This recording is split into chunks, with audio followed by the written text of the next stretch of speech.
এয়া হল ফুটবলৰ বতৰ। এয়া আপোনালোকে দেখি আছে ওদালগুৰি ছুপাৰ ডিভিজনৰ বৰষুণত হৈ থকা এখন খেল, যি কি দৈমালু FC ভাৰ্চেছ কাহিবাৰীৰ মাজত হৈ আছে।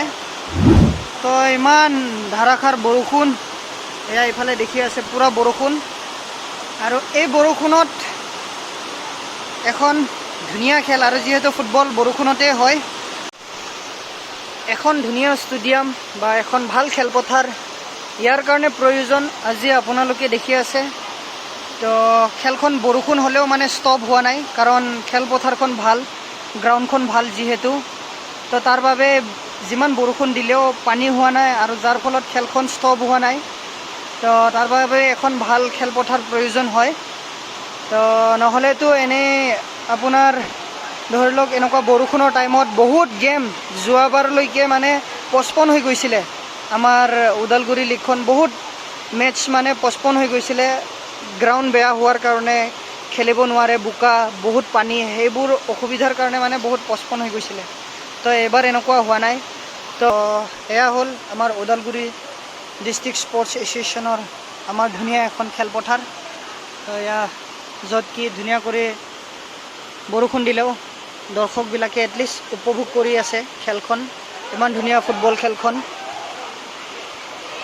তাৰ বাবে মানে এখন ভাল খেলপথাৰৰ প্ৰয়োজন। তো আশা কৰোঁ যিবোৰ ঠাইত এখন ভাল খেলপথাৰ হোৱা নাই, সেই অঞ্চলবোৰত, সেই ঠাইবোৰত যাতে ভালদৰে গঢ়ি উঠে, আৰু ফুটবলটো যাতে সোনকালে আগুৱাই যায় অসমত। তো সেয়াই কামনা কৰোঁ। তো এই যে দেখিছে আপোনালোকে ছাবষ্টিটিউটত বহি আছে বা অফিচিয়েলখিনি, এইখিনিত যোনখিনিত কোচ, মেনেজাৰ, ফিজিঅ' থাকিব, এইখিনিৰ বাবে কোনো ধৰণৰ ব্যৱস্থা নাই।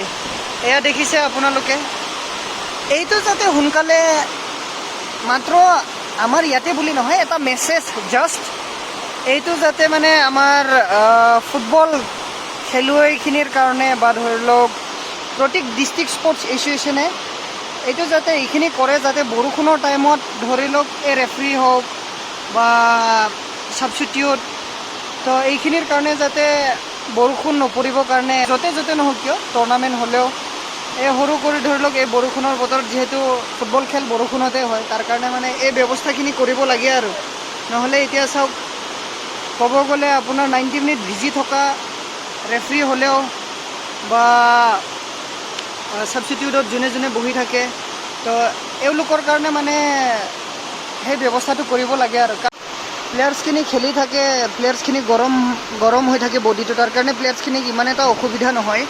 যিহেতু এই ছাবষ্টিটিউটৰখিনি বা এই ফ'ৰ্থ অফিচিয়েল ৰেফাৰীখিনিৰ কাৰণে, কোচ মেনেজাৰখিনিৰ কাৰণে মানে টেম্পৰৰী মানে বৰষুণ নপৰিবৰ কাৰণে এটা যাতে ব্যৱস্থা কৰি দিয়ে, বেমাৰ হৈ যোৱাৰ এটা কিবা থাকে, চান্স থাকে। তো তাৰ বাবে যাতে এইখিনি গুৰুত্ব দিয়ে অলপ ডিষ্ট্ৰিক্ট স্পৰ্টছ এছ'চিয়েশ্যন, আৰু আপোনাৰ য'ত টুৰ্ণামেণ্ট হয়, ধৰি লওক টুৰ্ণামেণ্টবোৰ এতিয়া হ'ব, তো তাৰ কাৰণে মানে যিহেতু বৰষুণৰ বতৰ, তাৰ বাবে আপোনালোকে যাতে এইখিনি ধুনীয়া কৰি এটা কিবা কৰি দিয়ে, ব্যৱস্থা এটা কৰি দিয়ে, বা যাতে প্ৰত্যেক ডিষ্ট্ৰিক্ট স্পৰ্টছ এছ'চিয়েশ্যন বা ধৰি লওক টুৰ্ণামেণ্ট হ'লে সৰু কৰি হ'লে এই ব্যৱস্থাটো কৰিব লাগে। আৰু তো মোৰ মেছেজটো এইটোৱে, যাতে তেতিয়াহে মানে ফুটবলটো ক'ব গ'লে এনেকৈতো আগুৱাই যাব। তো এই অনুৰোধ যাতে খেলুৱৈখিনিৰ কাৰণে বৰষুণ নপৰিবৰ কাৰণে এই ব্যৱস্থাটো কৰে। আশা কৰোঁ যাতে সোনকালে এনেকুৱা এখন ভাল খেলপথাৰ গোটেই অসমতে, প্ৰতিখন ডিষ্ট্ৰিক্টতে সোনকালে গঢ়ি উঠে। তো সেয়ে ধন্যবাদ থাকিলে।